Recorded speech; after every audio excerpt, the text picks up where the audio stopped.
GBP USD analyse technique. Donc, on a eu une expansion. On voit bien qu'on a eu une expansion et c'est possible que le prix continue à redescendre. Mais par rapport à la tendance actuelle et où il est actuellement dans cette zone, c'est possible aussi d'avoir un petit retracement à la hausse.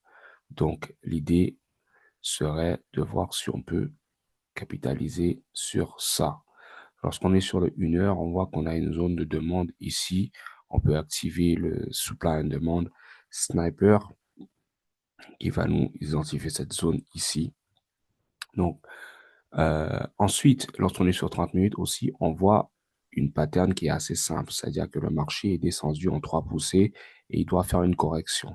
Donc, ça veut dire que là, lorsqu'ils ont fait l'épaule tête-épaule, ici, donc par exemple, on a l'épaule gauche, la tête et l'épaule droite. Ça, c'est première poussée, premier retracement de la première poussée. Et ensuite, là, on a eu deuxième poussée, deuxième retracement de la deuxième poussée. Et là, on est dans la troisième poussée et on est dans le troisième retracement de la troisième poussée.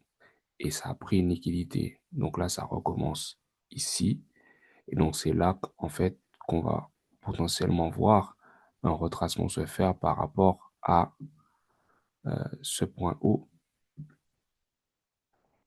Alors, ce point haut qui est ici, qui a pris la liquidité, donc de là à là. OK? On peut voir justement un retracement comme ça avant la continuité. Et c'est ce mouvement-là, en fait, qu'on veut prendre. Euh, donc voilà. Donc pour pouvoir prendre ce mouvement avec beaucoup de précision, il faut combiner la logique euh, de l'expansion de Fibonacci. Donc là, je vais juste tracer la prise de liquidité qui a été faite vendredi pour qu'on puisse bien voir que c'est vendredi sur la session de Londres qu'ils ont pris cette liquidité et ensuite sur la session des États-Unis, ils sont continués à redescendre. On voit bien qu'on a une zone de demande juste ici et là, on a une zone pivot. Donc, pour pouvoir trouver, en fait, parce que ça, c'est une zone de liquidité pour eux. Donc, c'est facile de croire qu'ils vont monter là. Mais non, ils sont pas prêts. Ce qu'ils vont faire, c'est qu'ils vont induire, faire les gens croire que le marché est prêt. Ils vont descendre plus bas et ensuite monter. Donc, pour pouvoir trouver, en fait, ce point clé, c'est là qu'on va utiliser le Fibonacci, l'expansion, le tracé du plus bas au plus haut. Et le point 138, ça va être là la zone d'intérêt pour pouvoir prendre ce trade à la hausse. Ensuite, pour pouvoir trouver le point, en fait, qui les intéresse, pour qu'ils puissent s'arrêter minimum, notre zone de TP, on va juste tracer comme ça. Donc, à partir de là jusque là, et on va se dire qu'on va sortir ici. Donc, ça veut dire que la prise de position doit se faire environ à ce prix minimum avec un stop loss qui va se mettre environ ici. Ça représente 6 pips.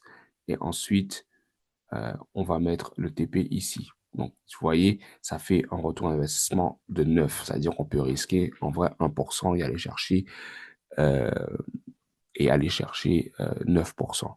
Mais en vrai, pourquoi pas faire ce trade justement avec 1% de risque et, euh, et voir si ça nous donne nos 9%. Parce qu'après, il nous restera juste 1% à faire pour passer l'évaluation. Donc, je propose un buy limit ici à ce prix. Donc, on va mettre le buy limit ici à ce prix. Donc, ça veut dire qu'il faut rentrer à 1,36 665 en buy limit. Et ensuite, donc on va mettre la couleur en vert pour le buy. Et le stop loss, il va se positionner ici. Et on va mettre ça en rouge. Le stop loss va être à 1,36 598 et le TP va être ici à 1,37 en bleu, à 1,37 269. Donc, voilà le meilleur trade avec le moins de risque qu'on peut prendre, c'est celui-là. Et ça va sûrement se faire, la prise de position va sûrement se faire soit sur le marché de l'Asie parce qu'il est très proche. Donc, c'est pour ça que je propose, dès l'ouverture du marché, faudra essayer de voir si on peut placer un buy limit, euh, voilà, dans cette zone. Ça peut être intéressant. OK, en plus, on a une zone de demande ici. Donc, c'est possible, en fait, largement possible, en fait, qu'ils la respectent en justement manipulant le prix une dernière fois avant de faire le retracement et de potentiellement décider s'ils veulent continuer à descendre par rapport à cette tendance ou pas. Parce qu'encore, je le rappelle, le mouvement, c'est de manipuler les traders à la baisse et ensuite de monter. OK? Donc, ça nous fera accumulation, manipulation, distribution. OK? Donc, à voir. Donc, c'est possible que le marché de l'Asie consolide, comme ils ont fait ici. Vous voyez, on a de la consolidation ici. C'est possible qu'ils consolident sur le marché de l'Asie. C'est possible pas aussi, parce que regardez ici, on a un mouvement similaire, hein, mais dans la direction opposée. L'intention, c'était de continuer après la cassure. Ici, j'avais prédit ça aussi, j'avais montré, ça c'est un Quasimodo. Pourquoi c'est un Quasimodo? Parce qu'on a une zone d'épaule ici, ok? Le coup, il est haut et le deuxième coup, il est plus bas, mais le marché revient retester le coup ici. Donc, c'est dans la même famille que épaule, tête, épaule. Et on voit bien que avant de descendre, ils ont cassé, ils ont manipulé ici. Donc, ils ont accumulé. Et ensuite, dès l'ouverture du marché, ils ont manipulé. Donc, pour trouver cette zone précise, c'est juste passer le FIB en haut ici, le déplacer au point le plus bas avant la cassure de ce point haut. Et on voit que le 38, il est juste là. Et ça donne une précision vraiment extrême parce qu'on peut justement rentrer ici et ensuite mettre notre stop loss au-dessus de la zone clé et aller chercher les plus bas. Et ça représente 1% de risque, 13%. Et ça s'est produit sur le marché de l'Asie dès l'ouverture du marché. Ensuite, dans la même continuité, dans la même logique, hein, le marché, il a fait une expansion, donc il ne peut pas continuer, il doit faire un retracement minimum de 50%. Donc c'est là qu'on va prendre le plus haut de cette expansion. Ici, on va tirer ici, parce que c'est là le plus bas, et ensuite ils ont commencé à monter, et vous voyez le 50%, il est là. Mais avant de donner cette opportunité aux 50%, regardez comment ils ont accumulé. Parce qu'encore, accumulation, manipulation, 50%, et là, ils donnent l'opportunité. Et ensuite, ils sont revenus juste avant l'ouverture des États-Unis pour prendre la liquidité de cette session, la session de Londres et la session de l'Asie, pour pouvoir continuer dans leur chute libre. Donc, c'était des trades assez magnifiques. Euh, Ensuite, on voit que maintenant, on est dans cette continuité, dans cette logique. Donc, c'est pour ça que le FIB, il est placé de là à là, pour l'instant, ben, à là, parce que c'est là que je pense que ça va s'arrêter, parce que le mouvement, il n'est pas fini. Moi, je pense qu'ils vont descendre ici, après l'ouverture, et ensuite, commencer à faire leur chemin à la hausse, juste ici, pour aller prendre la liquidité au-dessus ici. Et ensuite, ça va nous donner cette opportunité incroyable. Donc, si on a le compte, on pourra le prendre. Si on n'a pas encore le compte, bah, faudra passer à autre chose et prendre le trade à la baisse parce qu'il y a aussi une opportunité à la baisse. Donc, pour l'opportunité à la baisse, ça va être simple. Ça va juste observer, en fait, que lorsqu'il aura fait son retracement ici, dans cette zone, il nous aura donné justement l'info, parce qu'il y sera déjà dans son discount qui veut descendre. Donc, c'est là qu'on va soit rentrer minimum au 50% en prenant un prix à ce niveau-là et le stop loss maximum sera ici. De toutes les façons, et s'il veut continuer, on prend un minimum. Donc, ça peut nous donner 2% de risque parce que le stop loss il est très grand pour aller chercher 2%. Donc, voilà.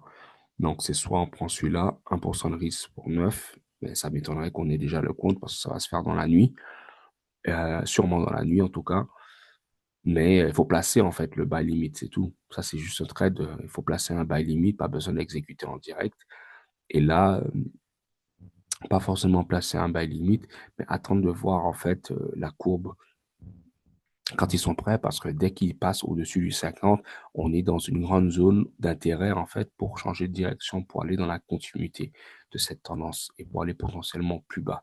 Après, faut pas oublier que la tendance en elle-même, elle est haussière, hein. Donc, même si on est en train de descendre actuellement, la tendance, quand on va sur le daily, on voit bien que la tendance, elle est haussière. Donc, c'est comme si, en fait, ils sont en train de faire une correction. Donc, par exemple, on voit ici, on a cassé, ils sont en train de faire une correction. Donc, techniquement, il faudrait placer le FIB ici, ici, et de se dire que leur objectif vraiment, c'est d'aller là minimum. Pourquoi? Parce que s'ils vont là minimum et ils respectent cette zone, donc c'est possible qu'ils continuent à la hausse. OK? À moins qu'ils veulent pas et ils vont justement prétendre descendre et ensuite changer de direction pour aller là.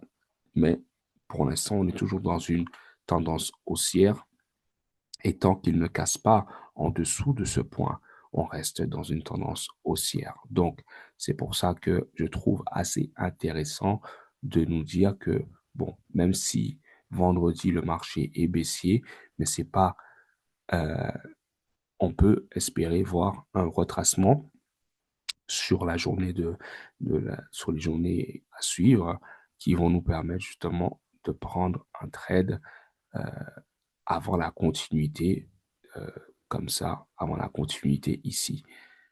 Et ce qui serait tout à fait normal parce que le marché ne peut pas justement descendre sans arrêt. Même lorsqu'on prend ce point haut ici et on regarde où le prix il est maintenant, on voit bien que si ça c'était le plus bas et ils choisissent de changer de direction ici, bah, ils doivent monter au moins ici. Ils sont pas obligés, mais c'est en général ce qu'ils font. OK? Donc voilà. On va repartir en arrière. On va repartir en arrière. Voilà. On va laisser ça comme ça. Tout est expliqué. Tout est visu ici.